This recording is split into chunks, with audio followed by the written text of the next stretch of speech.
Hello everyone, my name is Scott Pyre and welcome back to another Five Nights at Freddy's discussion. So yes, um, as of this month of 2024, Five Nights at Freddy's is officially 10 years old this year, because the original game, the original first game came out in August of 2014, and to this day, I think in a sense the original game does still hold up because it does, hold a lot of special meaning to a lot of fans of this franchise. The original game was uh, such a thing that Scott Cawthon created, and spawned this massive video game franchise, which is now also becoming a movie franchise with the movie that came out last year and Five Nights at Freddy's 2, the movie that's coming out next year in December. So, yeah, and let me just adjust this a little bit. Okay.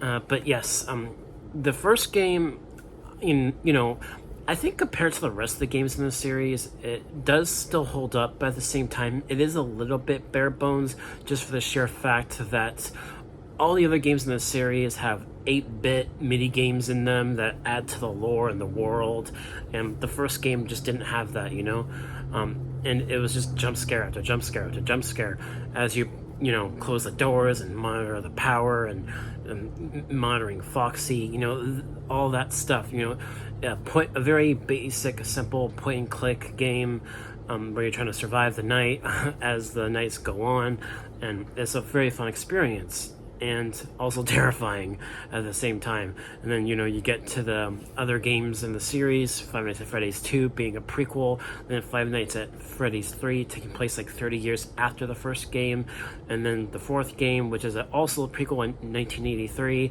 and then Sister Location, which adds more to the story, into the lore and the world building. And then you get to Pizzeria Simulator and Ultimate Custom Nights, and that kind of helped add more story to the Afton family, which I thought was very fascinating.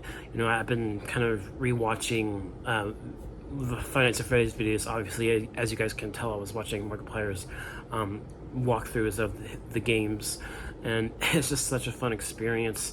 And I love this world because it's fascinating, because there's so much level of intrigue and mystery and tragedy, as you start to piece together the story. And that's what's fun about this franchise, because it leaves you guessing, right? It leaves you guessing, and you can create your own interpretations of what happened to some of these characters, and that's what makes talking about Five Nights at Freddy's so fun and so memorable too. Just for the sheer fact that this franchise just exploded into popularity. Kind of like how when Pokemon Go was first released back in 2016, that became such a global phenomenon, and Five Nights at Freddy's kind of did that as time went on, as we got more games. It became such a global phenomenon. They kept making fan games on YouTube and things like that, and people will always look at the games specifically, and just because of that level of intrigue and mystery, it's just something to discuss and talk about, and that's what's so fun about this franchise. It really is. And if you ask me, I've tried playing the games myself. I prefer watching somebody else playing the games, if I'm being honest. I prefer, I like watching Markiplier. He has a lot of fun. And yeah, I played the games myself, and for the life of me, literally for the life of me, because I'm fighting for my life basically in the games. It's just, jump scare after jump scare after jump scare, and that's not like a great experience to have when playing a game, at least for me. So that's kind of why I prefer just watching somebody else play the game, and it's fun to do that, especially Markiplier. So yeah, and this franchise is 10 years old. It's 10 years old. I cannot believe it. And they're still chugging with new games, because just recently, celebrating the 10-year anniversary, they released a new spin-off game called Into the Pit, which kind of, I think it does connect to the main games. I think so, because there's some interesting little bit of story Into the Pit that kind of, it's fascinating. I don't want to talk about the game too much, because it is new and I don't want to spoil it, but it's interesting what they do with that game. And next year they're releasing another new main game, which is basically a follow-up to the Ruin DLC for Security Breach, and I'm really curious about that. So the video game series is still chugging, and we're getting the next movie as well with Josh Hutcherson and Matthew Lillard next year as well, come December. I'm really curious if that'll be a Christmas-themed movie, just for the sheer fact it's coming out in December.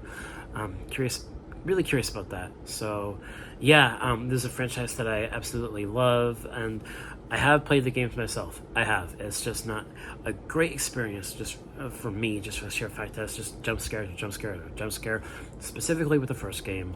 And I like a lot of the things that are more finely tuned in later games. I like the 8-bit mini games where you get more of the lore and world building in later games, which is why, even though the original game holds a special place in a lot of people's hearts, it is bare bones compared to the rest of the series. So it does hold up, the first game, but at the same time, all the other games just do so much more with the world, and having more story, and level intrigue. So that's basically all my thoughts about Five Nights at Freddy's as a whole, the franchise as a whole.